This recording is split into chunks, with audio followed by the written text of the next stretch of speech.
Well বন্ধুরা, হুব্বা সিনেমাটি release হয়েছে। এখানে মোশাররফ করিম মেন লিড রোলে আছে, যার ডাইরেক্টর বাত্য বসু। এটা একটা ক্রাইম থ্রিলার সিনেমা।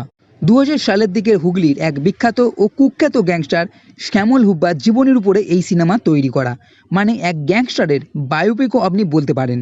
তবে আমি মনে করি একজন গ্যাংস্টারের জীবন নিয়ে সিনেমা করা, তাকে প্রাধান্যমণ্ডিত করা, তাকে নিয়ে হইচই করা ঠিক নয়, কারণ সে মানুষ মেরেছে, নানা রকম কুখ্যাত কাজ করেছে।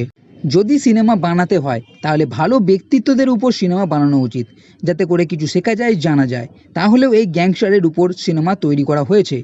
এই সিনেমাতে এই হুব্বা কে ছিল, তার কিছু ছোটোবেলার সিন, বড় হবার সঙ্গে সঙ্গে চুরি, ছিনতাই, ডাকাতি এবং পরে ধীরে ধীরে বন্ধ কারখানা লুট করা, প্রোমোটারি, সিন্ডিকেট, দালালি এবং এর সঙ্গে নৃশংসভাবে মানুষ খুন করাও দেখানো হয়েছে। যা যা জীবনে ঘটেছে সব, এবং একটা মেয়ের সঙ্গে ভালোবাসা ও পরে বিয়ে, একটা বিয়ে নয় দুটো বিয়ে কিভাবে হলো, পুলিশের জালে ধরা পড়া, পরে ছাড়া পাওয়া, এবং আরও পরে রাজনীতিতে অংশগ্রহণ, এবং শেষে নিজেই কিভাবে মার্ডার হলো, সমস্ত কিছুই এখানে দেখানো হবে।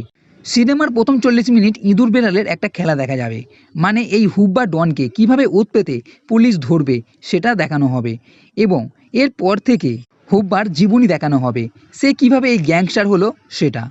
আর এই হুব্বা কিন্তু নিজে থেকেই এক গ্যাংস্টারে পরিণত হচ্ছে, পরিস্থিতি এখানে কোনো রকমভাবে দায়ী নয়। আপনি উত্তরপ্রদেশের নানা রকম ডনের কথা শুনে থাকবেন, কিন্তু এই সিনেমা আপনাকে বাংলার আসল ডনের কথা দেখাবে।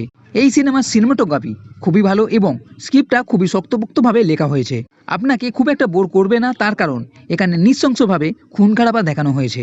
এর সঙ্গে পুরো সিনেমাতে কিন্তু অসংখ্য গালাগালি শুনতে পাওয়া যাবে, আর এইসব গালাগালি ওপেন আছে, বিপ করা হয়নি। এই সিনেমার প্রতি দেখার আগ্রহ আরও বাড়াচ্ছে মোশাররফ করিমের হুব্বা চরিত্রের অভিনয়, যেটা খুবই দারুণভাবে করেছে। এত নিপুণভাবে এই চরিত্রটা মনে হবে যে এই হুব্বার চরিত্র করিম ছাড়া আর কেউ করতে পারতো না। সত্যি বলতে গেলে সেকেন্ড হাফে এই সিনেমা আপনাকে ধৈর্য ধরে দেখতে হবে। আর মোশাররফ করিম যদি এই সিনেমায় অভিনয় না করতো তবে সেরকমভাবে এই সিনেমা চলতো না।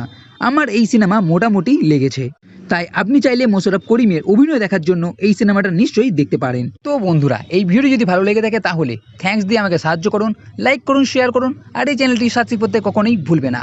এই ভিডিও দেখার জন্য ধন্যবাদ।